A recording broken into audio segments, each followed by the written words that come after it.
성령의 열매는 선택이 아니라 저항할 수 없는 성령의 능력으로 반드시 맺어야 할 하나님의 명령이라고 그랬습니다. 성령의 첫 번째 열매인 사랑은 모든 것을 변화시키는 시작이었고, 두 번째 열매인 희락은 자기 틀에서 벗어나는 시작이었습니다. 그래서 자기 틀에서 벗어나 하나님을 바라보고 이웃을 바라볼 때에만 성령이 주시는 참된 기쁨을 맛볼 수 있다라고 지난주 말씀을 드렸습니다. 오늘은 세 번째 열매로 화평입니다. 화평은 두려움에서 벗어나는 시작입니다. 화평에 비슷한 말로는 평화 또는 평강, 평안이라는 말도 있고요. 사전적 의미를 찾아보니까 개인 간이나 나라 사이에 충돌이나 다툼이 없이 평화로운 상태라고 되어 있습니다. 그런데 갈라디아서 5장 22절에 나와 있는 화평은 헬라어로 에이레네인데, 이 에이레네는 사람들 사이의 관계나 태도를 의미하는 것이 아니라 평화의 때 그리고 평화의 상태를 의미한다고 합니다. 다른 표현으로는 끊임없는 전쟁이 이루어질 때 잠시 전쟁이 멈춘 휴전 상태라고 해야 될까요? 이걸 좀 더 쉽게 표현하면 폭풍 전야라고 할 수 있는데, 큰 폭풍이 불고 잠시 잠잠하다 그 다음 폭풍이 오는 그 중간 단계에 대해서 표현할 때 이 에이레네라는 단어를 썼다고 합니다. 그러니까 성경에서 말하는 화평은 사람과의 어떤 평화, 평화주의자, 전쟁이 없어야 된다라는 그런 의미가 아니라 내면에서 일어나는 여러 가지 심적인 두려움 속에서 벗어나는 것에 대해서 화평이라고 말을 합니다. 찬송가 중에 이런 의미와 비슷한 찬송가가 많이 있지만 두 곡만 제가 소개를 해드리겠습니다. 먼저는 찬송가 432장입니다. 그 큰 물결이 설레는 어두운 바다라는 제목인데요, 제가 가사를 읽어드리겠습니다. 큰 물결이 설레는 어두운 바다, 저 등대에 불빛도 희미한데, 이 풍랑에 배 저항해하는 이 작은 배 사공은 주님이라. 나 두려움 없네, 두려움 없도다. 주 예수님 늘 깨어 계시도다. 이 흉흉한 바다를 다 지나면 저 소망의 나라에 이르리라 라는 가사가 있습니다. 다음 곡은 찬송가 412장인데요 내 영혼의 극히 깊은 데서라는 찬양입니다. 내 영혼의 극히 깊은 데서 맑은 가락이 울려나네. 하늘 복조가 언제나 흘러나와 내 영혼을 고이 싸네. 평화로다. 하늘 위에서 내려오네. 그 사랑의 물결이 영원토록 내 영혼을 덮으소서라는 가사입니다. 이 두 찬송가의 가사처럼 성령의 열매의 화평은 자기 내면에서부터 일어나는 두려움에서부터 승리와 자유를 선포합니다. 그 승리와 자유 또한 자기 힘이나 자기의 의지가 아니라 하나님께서 주시는 힘과 능력에서만 가능하다라는 그런 가사들이죠. 그래서 성령의 열매 화평 또한 이 내면의 세계로부터 나타나는 두려움에 벗어나는 시작이다라고 제가 정의를 좀 내려봤습니다. 자, 그럼 언제부터 사람에게는 두려움이 오는가? 다시 말해서 두려움은 언제 시작되는가를 좀 우리가 같이 볼 필요가 있는데요. 먼저 두려움에는 두 가지가 있습니다. 첫 번째 두려움은 내가 해결해야 할 두려움이 있어요. 두 번째 두려움은 내가 해결할 수 없는 두려움이 있습니다. 첫 번째 말씀드린 내가 해결해야 될 두려움은 아주 간단해요. 예를 들어서 번지점프가 있습니다. 50m 높은 번지점프대 위에 올라가 있고 이제 그 안전줄을 몸에 묶었습니다. 그리고 안전요원의 말에 따라서 마지막 그 번지점프 난간에 섰어요. 밑에를 내려다보니 끝없이 빠져들 것 같은 수렁과 같은 그런 기분, 내가 여기 왜 올라왔나 하면서 다리가 흔들리기도 하고 굉장히 두렵기도 하죠. 그래서 번지점프 요원이 안전요원이 항상 얘기하지 않습니까? 자, 지금부터 사랑하는 애인 3번 복창하고 뛰어내립니다 하는데 불러놓고도 못 뛰어내려요. 때로는 엄마 크게 불러보고 뛰어내리세요. 그런데 못 뛰어내립니다. 군대에서는 그 헬기 레펠인가요? 그래서 13m에서 로프 타고 뛰어내린데도 군인들도 못 뛰어내릴 수가 많이 있어요. 자, 어떤 분들은 이제 크리스찬이라면은 하나님께 기도하면서 하나님 여기서 뛰어내릴 수 있는 용기를 주십시오라고 기도할 수도 있겠죠. 근데 그때 그 다가오는 그 두려움은 사실 기도의 문제가 아니라 본인이 뛰어내리는 본인의 용기예요. 본인이 해결할 수 있는 두려움이에요. 그러니까 사람이 자기 힘으로 그 두려움을 해결할 수 있음에도 불구하고 그것마저도 해결하지 못하는 사람들도 있다라는 거죠. 두 번째로는 자기 스스로 해결할 수 없는 두려움이 있습니다. 이 두려움들은 보통 외적인 요인에서 많이 오기도 하는데요. 비행기를 타보신 분들은 알겠지만 비행기를 타면 앞에 화면에 비행기 그 항속 데이터가 다 나옵니다. 그래서 정상적 교대에 올라가면은 보통 평균은 고도 800km, 8,000m라고 나오죠. 그리고 속도가 보통 800에서 900 정도 날아가는 걸 봅니다. 우리는 굉장히 못 느끼는데 그때 난기류를 타게 되면은 순간 비행기가 하강을 하는데 숫자를 제가 보면요.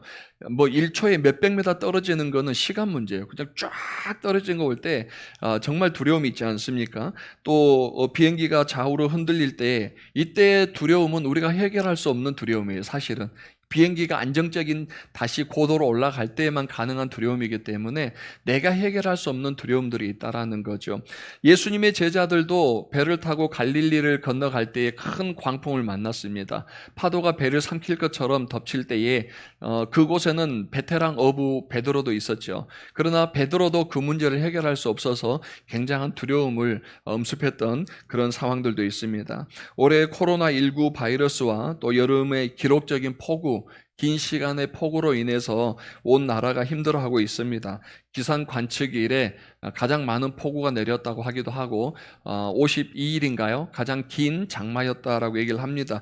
물난리가 일어나고 산사태가 나고 집들이 물에 잠기는 그런 현상들이 곳곳에서 일어났습니다. 정치인들은 이 상황에 대해서 대통령 탓이다, 뭐 여당 탓이다, 야당 탓이다 그렇게들 다 책임 공방을 펼치는데 우리는 잘 알지 않습니까? 이 상황에서 대통령 할아버지가 와도 해결 못한다는 것. 인간이 할 수 없는 인간의 노력으로는 인간의 힘으로는 저항할 수 없는 그런 두려움들이 우리 삶 가운데는 분명히 있습니다. 많은 외적인 요인들 가운데서 두려움들이 있어요. 근데 외적인 요인의 두려움보다 더 중요한 두려움이 있는데 그 중요한 두려움은 바로 내적인 두려움입니다. 밖에서부터 들어오는 두려움보다 우리 안에서 일어나는 두려움이 더 사실은 중요하고 심각한 두려움이기도 합니다. 그래서 이 두려움에 대해서 보통은 왜 오느냐, 염려에서 온다라는 그런 말들을 많이 해요. 희찬은 이제 그래프 하나 좀 보여주실래요? 사람뿐만 아니라 동물들에게도 이 그 외적인 요소에 인한 내적인 염려와 두려움이 있고 또 내적에서 일어난 많은 변화들이 있는데 제가 어젯밤에 이걸 좀 번역을 못했지만 이 정도는 다 아시죠? 마우스, 햄스터, 몽키, 캣, 그 다음에 뭐 horse 다 아시잖아요. 동물이 어떤 그 학자가 연구를 해보니까 심장이 8억 번 뛰도록 돼 있대요. 태어나서 죽을 때까지 8억 번의 심장이 박동이 되면 끝나는 거랍니다. 자, 그런데 쥐가 1분에 몇 번 정도 심장 박동이 있냐면 600번 정도 심장 박동을 한다는 겁니다. 1초가 막 따다다다닥 뛰는 거죠. 자, 그래서 쥐는 이 8억 번의 심장 박동을 2년에서 3년 안에 다 써버린대요. 그래서 수명이 2년에서 3년밖에 되지 않는답니다. 그 다음에 그 휴먼 인간 상태를 보면은 보통 70번이 그 기준이고요. 호랑이나 뭐 말 정도 되는 그런 그 부류의 그 동물들이 대부분 한 70번 정도 심장이 뛰는데 한 70세에서 80세 정도 된다고 그래요. 인간도 심장이 70번 정도 뜁니다. 어제 저도 심장 박동을 체크해 보니까 68에서 65까지 뛰더라고요. 그러니까 저는 한 평균 수명 70이니까 90까지는 살지 않을까 생각은 해보는데 사람, 동물들, 그 보통 큰 동물들은 70회 그리고 그 맨 밑에 그 고래가 있고요. 그 다음에 거북이가 있습니다. 거북이는 1분에 25번의 심장이 뛴답니다. 그러니까 25번이면 20번 쳤을 때 3초에 한 번인 거예요. 그냥 쿵, 딱, 쿵, 딱. 이렇게 뛰는 거예요. 쥐는 따다다닥 뛰고. 그래서 8억 번이라는 자기 심장 박동을 쥐는 너무 빨리 뛰었기 때문에 2년에서 3년, 거북이 같은 경우는 아주 천천히 심장 박동이 되기 때문에 오래 산다는 거예요. 그래서 여러분 이솝우화에 보면 토끼와 거북이가 달리잖아요. 근데 거북이가 왜 안 달린지 아시겠죠?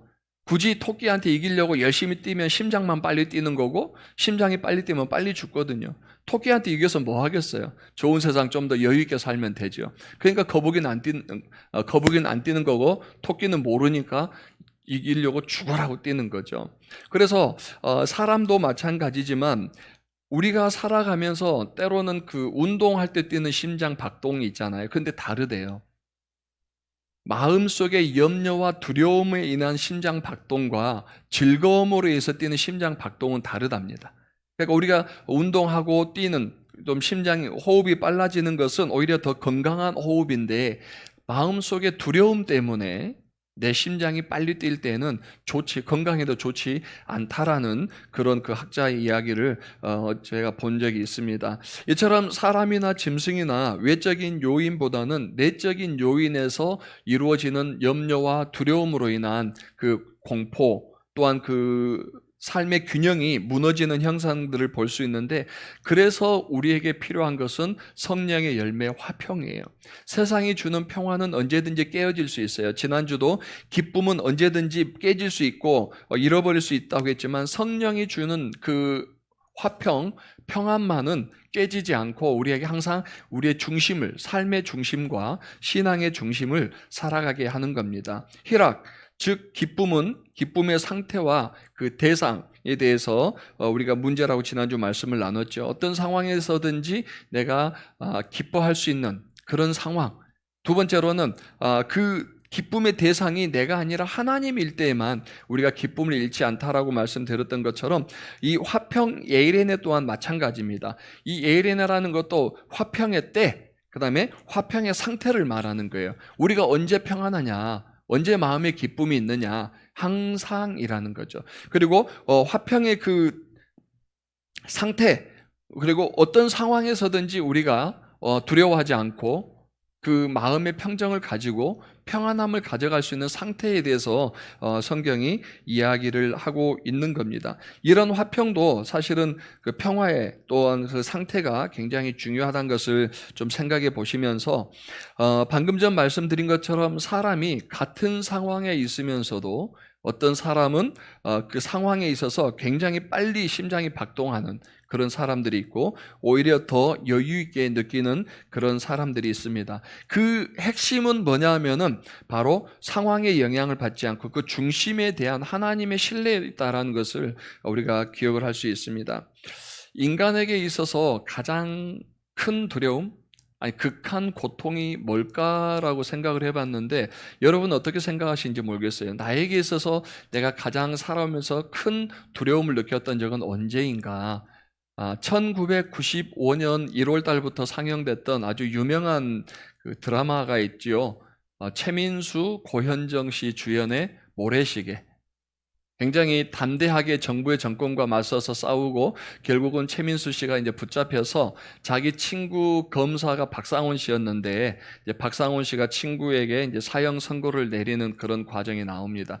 그리고 바로 이어서 이제 사형 목 매달아 죽이는 사형 틀인데, 최민수 씨가 하얀 옷을 입고 의자에 앉아 있습니다. 그리고 이제 사형 집행관이 최민수 씨에게 마지막 유언을 하십시오라고 하는데 아무 말을 하지 않습니다. 그때 그 광경을 지켜보고 있던 박상원 씨가 친구 최민수에게 가서 괜찮아, 금방 끝날 거야, 그 잠시야라고 얘기를 합니다. 그때 최민수 씨가 친구에게, 검사에게 물어보죠. 아주 유명한 말입니다. 나 떨고 있냐? 그게 내가 겁날까봐 라는 말을 해요. 근데 그 눈을 카메라로 클로즈인을 하는데 눈이 완전 충혈된 빨간 상태였어요. 저도 그걸 꽤 거의 다 봤는데, 사람이, 특히 그 드라마에 나오는 그 역을 맡았던 최민수 씨는 세상에 두려울 게 없는 사람이었거든요. 죽음마저도 두려워하지 않는 사람이었는데 이제 사형 틀에 앉아 있다 보니까 막상 이제 두려움이 느껴지고 자기가 죽음에 대한 두려움을 다른 사람들이 보이는 게 더 두렵다라고 친구한테 그렇게 말하는 걸 봤습니다. 나 떨고 있냐? 이 말 속에는 사람이 모든 것들은 다 감당할 수 있어도 죽음의 그 공포 앞에서는 모두가 다 무너질 수밖에 없는 상황이 아닌가 생각을 해봤습니다. 그런데 성경을 보면은요, 죽음에서도 전혀 두려워하지 않고 그 죽음을 담대하게 받아들였던 사람이라고 그래야 되나요? 죽음의 그 상황을 그대로 믿음으로 받아들였던 사람들이 많이 있어요. 특히 다니엘 같은 경우는 사자가 굶주려서 사람의 육체를 갈기갈기 찢어서 먹는 광경들을 많이 봤던 사람이에요. 그런데 그 다니엘이 이제는 사자의 그 굶주린 사자의 굴 속에 던져져야 되는 상황이 있지 않습니까? 그런데 성경 어디를 봐도 다니엘이 뭐 그 상황을 피하고 싶어서 아니면은 그 집행관에게 나 떨고 있냐 물어본 그런 상황이 없어요. 어떻게 그렇게 그 극한 두려움 속에서 담대할 수 있을까? 또 그 친구들 사드락, 메삭, 아벳느고를 봐도 불 속에 던져지는 그 상황 속에서도 단 한 번도 그들이 두려워하지 아니하고 도리어 그들이 담대하게 그 형을 집행하는 사람들에게 그들의 믿음을 보였을 때 때로는 참 부러운 사람들이다. 그들을 좀 본받고 싶다라는 그런 생각을 제가 할 때가 많이 있습니다. 두려움에 빠지거나 두려움을 극복하고 평강을 얻었던 사람들이 성경에 많이 있죠. 원초적인 두려움 속에 사로잡혔던 아담과 하와, 또 위험에 대한 공포를 느꼈던 아브라함, 의심을 낳은 두려움의 사라, 또 사망 앞에 두려워한 지도자 모세, 그리고 사람을 두려워했던 여호수아, 육체의 질병으로 두려워했던 욥, 그리고 예수님을 부인한 죄책감에 두려워했던 베드로, 또 결혼하지 않은 처녀가 임신함으로 인하여서 두려워했던 마리아, 많은 성경의 사람들이 자기 상황에 처해져 있을 때에 두려워했다라고 성경 이야기를 합니다. 근데 성경은 두려워하는 그 마음에 대해서 질책하는 게 아니에요. 왜냐하면 사람은 다 두려움을 느낄 수 있으니까. 그런데 그 두려운 상황 속에 있을 때에 그들이 어떻게 반응했냐에 대해서 성경은 더 포커스를 맞추고 있다는 것을 우리가 이 시간 좀 같이 생각해 보기를 원합니다. 시간상 제가 세 사람만 소개해 드리겠습니다. 첫 번째는 시편 23편 1절에서 6절이죠. 너무나 유명한 말씀, 사망의 음침한 골짜기를 다녔던 다윗에 대해서 우리가 좀 생각을 해보고 싶습니다. 다윗은 나라를 구한 위대한 사람입니다. 아무도 블레셋 장수 골리앗과 싸우려고 하지 않을 때에 소년 다윗이 골리앗과 싸웠지 않습니까? 그림을 보면 알고 있지만 그냥 다윗 그 골리앗의 허리도 오지 않을 정도로 아주 작은 소년이었어요. 골리앗은 굉장히 큰 사람이었습니다. 한 사람이 들 수 없을 정도의 무거운 창을 혼자 들고 이스라엘을 향해서 하나님의 이름을 능멸하며 나와서 싸워라 했을 때 사울 왕도 그 군대 장관도 아무도 골리앗과 맞서 싸우려 하지 않았어요. 그때 소년 다윗이 갑옷도 입지 않고 칼과 창과 방패도 들지 않고 물맷돌만 들고 작은 돌만 들고 골리앗과 싸우러 나갈 때 골리앗이 얼마나 기가 찼습니까? 네가 지금 나를 괴로워하느냐라고 물어볼 정도로 누가 봐도 게임이 안 되는 상황인데 소년 다윗은 골리앗을 향해서 나아갔죠. 정말 그 아무런 두려움이 없이 살았던 다윗에게도 두려움을 느낄 때가 있었다라는 거예요. 사울의 군사로부터 쫓겨다닐 때에 나중에 그가 그 이스라엘에 더 이상 있을 수가 없어서 침을 흘리며 미친 척하면서 블레셋의 장수 골리앗을 죽였던 그 적의 나라로 갑니다.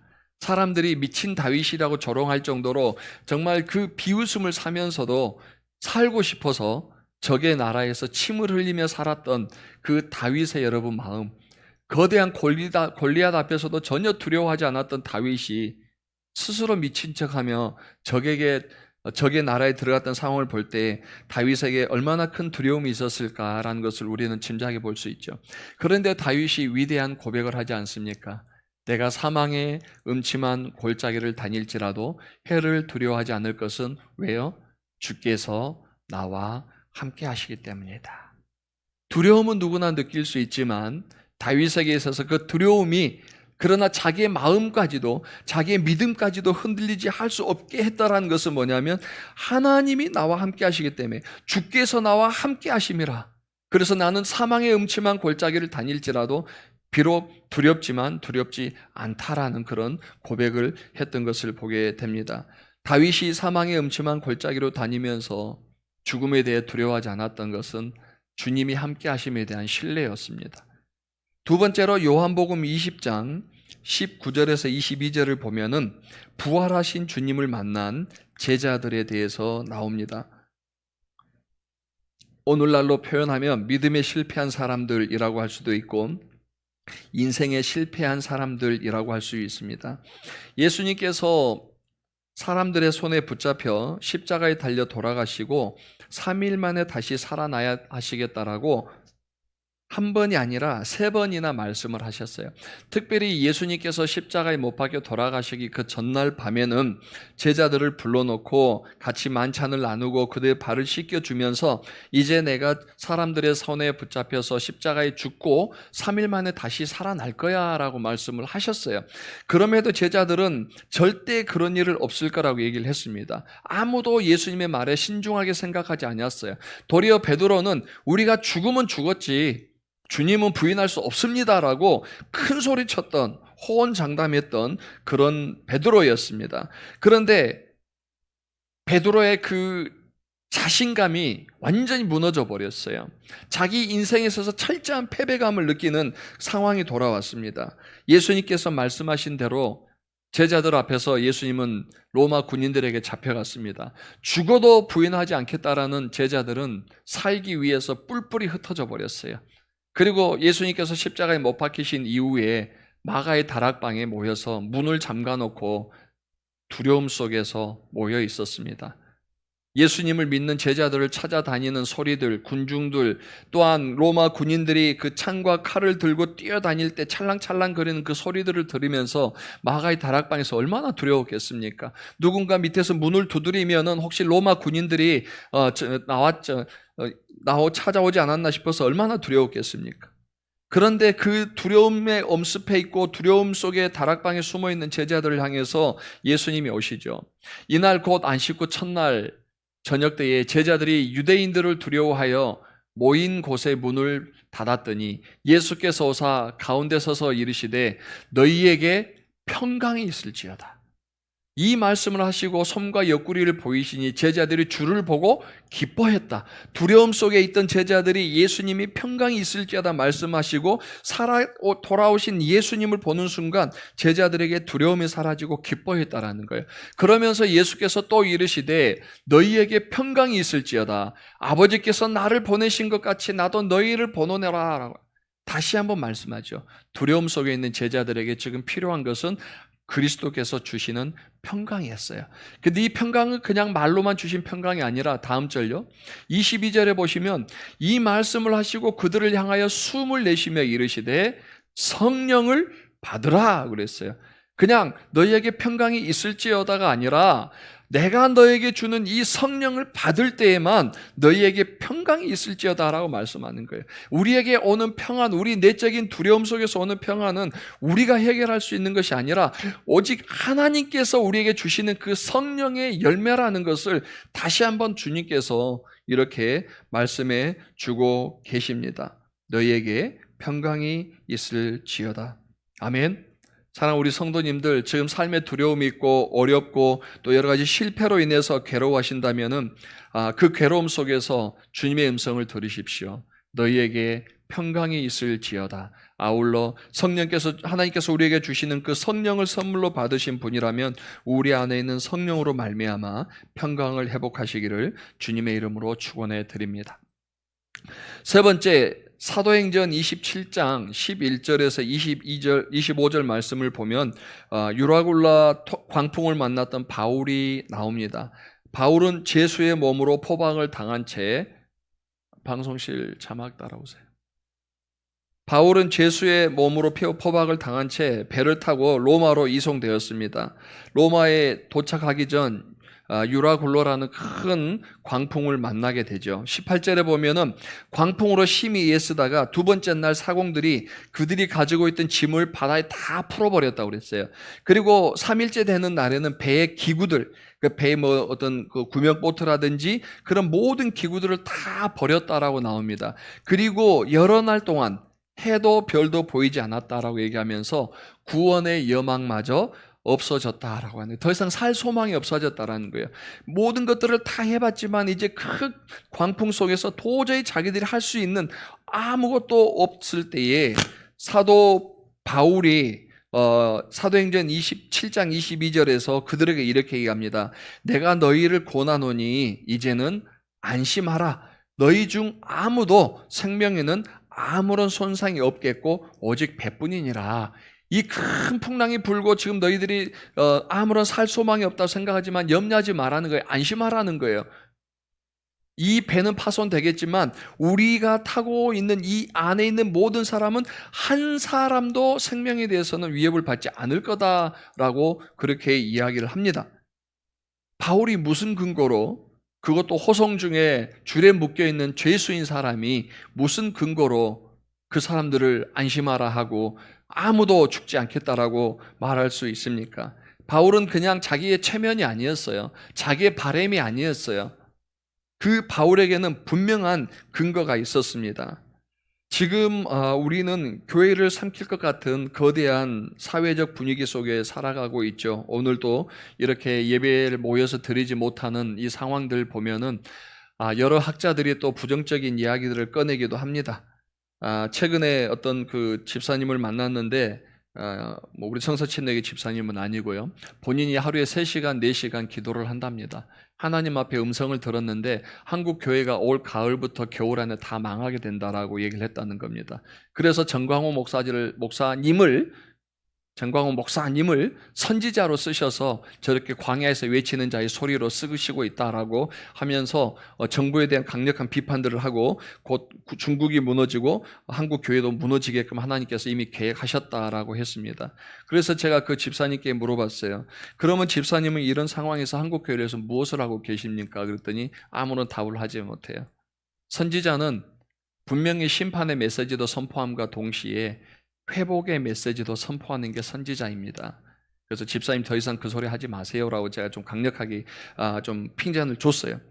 저는 한국 교회까지 염려할 그런 그릇은 되지 못합니다. 그러나 최소한 우리 서울 성서 침례 교회를 생각하면서 기도할 때에 때로는 두려움이 있기도 합니다. 새벽에 아까 말씀드린 대로 성도님들께서 주신 기도 제목, 또 교회 공동 기도 제목을 한자 한자 빼놓지 않고 다 읽으면서 기도하는 데에 때로는 오늘은 정말 기도하지 않고 그냥 넘어가고 싶다 할 정도로 기도 제목을 볼 때 두려움이 엄습할 때가 많아요. 그렇지만 사도 바울이 그 유라굴로라는 광풍 속에서도 본인뿐만 아니라 그 배에 타고 있는 사람들에게 안심하라고 선포했던 것처럼 오늘날 그리스도인들이라면, 정말 믿음이 있는 그리스도인들이라면 최소한 자기 내적인 부름 안에서의 두려움뿐만 아니라 그 두려움에서 벗어나서 세상 사람들을 향해서, 최소한 직장에서 두려워하고 있는 내 동료를 향해서는 좀 안심시켜주는 그런 그리스도인이 되어야 되지 않을까. 나도 세상의 어떤 그런 여러 가지 다가온 외적인 두려움 때문에 혼자 두려워하고 숨고 싶은 그런 그리스도인이 아니라 더 담대하게 내 안에서 있는 모든 두려움들을 벗어나서 도리어 세상 사람들에게 안심하라, 하나님이 우리를 보호해 주실 것이다 라는 그런 메시지를 좀 선포할 수 있는 그리스도인들이 되어야 되지 않을까. 지금 세상에 필요한 그리스도인들은 예배당에 모여서 예배드리는 그리스도인도 필요하지만 두려움 속에서 삶의 소망이 없는 사람들에게 삶의 소망을 주는 그런 그리스도인들이 필요하다고 생각을 합니다. 이 방송을, 예배를 좀 혹시 우리 가족들이 보고 있으면 모르겠지만 안 볼 거라고 확신하고 제가 조심스럽게 하나 하는데, 저희 가족방에 어제 제가 말씀 끝나고 조심스럽게 카톡을 올렸어요. 때 아닌 코로나와 폭우로 인해서 다들 힘들어하는데 영과 몸이 지치지 않고 다들 힘내시도록 제가 응원하겠습니다. 여기에 하나님의 좋은 말씀을 쓰고 싶지만 쓰지 못해서 안타깝습니다. 다들 힘내세요, 화이팅하고 썼어요. 그랬더니 저희 형수님이 아직 예수님 안 믿는데 갑자기 문자를 보내왔어요. 도련님, 하나님 불교나 기독교나 뭐가 상관이겠어요? 지금 우리에게 필요한 거는 도련님께서 생각하시는 좋은 메시지, 좋은 하나님의 말씀이니까 올려주세요. 언제든지 저희는 그 말씀을 받고 힘을 받겠습니다라고 했어요. 철저한 불교 신자거든요. 그러니까 사람들이 지금 불교 신자든 카톨릭 신자든 기독교인이든 아니면 예수를 믿지 않는 사람들이든 뭔가 희망의 끈을 잡고 싶은 거예요. 뭐라도. 정말 이 두려움 속에서 나이가 위로받고 싶고 두려움 속에서 벗어나고 싶은 거예요. 이때 우리 그리스도인들이 안심하라. 곧 지나갈 거니까 우리가 하나님을 믿는 마음 속에서 좀 더 버텨보자. 힘내자. 하나님께서 반드시 우리를 여기서 구원해 주실 것이다 라는 이 소망의 메시지를 선포하는 그리스도인들이 저는 이 시대에 필요하다고 생각합니다. 그 근거가 바로 사도행전 27장 23절에서 25절 말씀이죠. 내가 속한 바 곧 내가 섬기는 하나님의 사자가 어젯밤에 내 곁에 서서 말하노니 내 생각이나 내 느낌이 아니라는 얘기예요. 분명히 사도 바울은 그들에게 근거를 말하고 있어요. 하나님의 사자가 어젯밤에 내게 와서 말해줬다라는 거예요. 24절 바울아 두려워하지 말라. 내가 가이사 앞에 서야 하겠고 또 하나님께서 너와 함께 항해하는 자를 다 내게 주셨다. 누구에게 주셨다고요? 바울에게 주셨다는 거예요. 바울 너에게 맡겼다는 거예요. 바울 내가 살면 그들도 살고 바울 내가 죽으면 그들도 죽는다. 다시 말해서 바울이 가이사에게 가야 되는 그 사명이 있고 그 믿음의 소망을 놓지 않으면 바울과 함께하는 그 선원들도 함께 살 수 있다는 거예요. 시대의 악함과 시대의 두려움 속에서 이 시대가 살아나는 소망이 누구에게 있느냐? 바울에게 있다라고 말씀합니다. 저는 오늘날 우리 한국 교회의 소망이라고 한국 교회가 소망이라고 생각합니다. 이 두려움 속에서 한국 교회 그리스도인들이 각자 처한 곳에서 선한 영향력을 미치면서 더 하나님께서 주신 말씀으로 그들을 위로해 갈 때에 사회가 흔들리질 않을 거예요. 좌파 우파 문제가 아니라 사람들 두려움 속에 있는 그 두려움으로부터 벗어난다면은 누가 어려움들을 이야기하겠습니까? 마음이 공허하면 사람들이 예민해져요. 마음에 채워짐이 없으면 사람들은 힘들어요. 이제 12시가 되었으니까 서서히 배가 고프시죠. 그러면 또 사람들의 신경은 예민해져요. 그래서 회의하기 전에 먼저 배불리 먹이라는 말이 있어요. 배고픈 상황에서 회의하면은요, 조그만 것 가지고도 괜히 사람의 신경이 예민해지거든요. 그러나 회의하기 전에 배불리 먹여주고 그 다음에 회의를 하면요 사소한 것 그냥 넘어가고 빨리빨리 처리합시다 그러고 큰 일을 빨리빨리 처리할 수 있는 것처럼 사람의 마음에 뭔가 채워지지 않으면은요 사람들은 굉장히 두려워하고 불안해합니다. 지금 오늘날 사람들이 그래요. 오늘날 제가 볼 때는 그리스도인들이 그런 것 같습니다. 하나님의 말씀으로 채워지지 않고 기도로 채워지지 않고 성령으로 채워지지 못하다 보니까 자꾸 작은 바람에도 흔들리려고 그러고 작은 소리에도 민감하게 반응하려고 그래요. 저는 우리 서울 성서 침례교회 성도님들이요 바울과 같이 정말 흔들리는 세상을 향해서 도리어 안심하라. 하나님이 반드시 우리를 이 폭풍 가운데서 구원해 주실 것이다 라고 좀 담대하게 선포하는 좀 우리 안에 성령으로 가득 차 있는 그런 성도님들이 되시기를 주님의 이름으로 축원드립니다. 그 신뢰의 가장 핵심은 뭐냐면은 바로 이 두려움 속에서 우리가 벗어날 수 있는 가장 핵심은 뭐냐면 바로 하나님을 신뢰하는 거예요. 하나님을 신뢰할 때만 가능합니다. 풍랑이 불지요. 이제 배에 있는 모든 짐들은 다 버렸지만 그래도 여전히 거센 풍랑이 불어올 때 바울이 만약에 사자가 와서 너나 아무도 해하지 않을 거다라는 말씀을 주셨지만 하나님을 신뢰하지 못한다면 사람들이 그 말을 하지 못해요. 그러나 바울이 하나님을 신뢰하기 때문에 이 거센 폭우 가운데서도 하나님이 반드시 나와 이 선원들을 구원해 주실 것이라는 하나님의 신뢰함이 있기 때문에 바울이 다른 사람들에게도 안심하라라고 말할 수 있는 거예요. 먼저 우리가 하나님을 신뢰해야 됩니다. 오직 의인은 믿음으로 말미암아 살리라. 아멘. 우리 안에 하나님에 대한 믿음, 하나님에 대한 신뢰가 있을 때에 내 마음속에 있는 불안함으로부터 두려움으로부터 벗어날 수 있고 더 담대하게 세상을 향해서 확신 있게 세상에 안심하라 말할 수 있을 겁니다. 사랑하는 성도 여러분, 열매는 씨앗이 아니라 눈에 보이는 결과물입니다. 1차적으로는 우리에게 평강이 있어야 되겠죠. 성령의 열매는 편안함, 모든 삶의 외부적인 환경, 내적인 두려움으로부터 벗어나 내 마음의 평안함이 있어야 됩니다.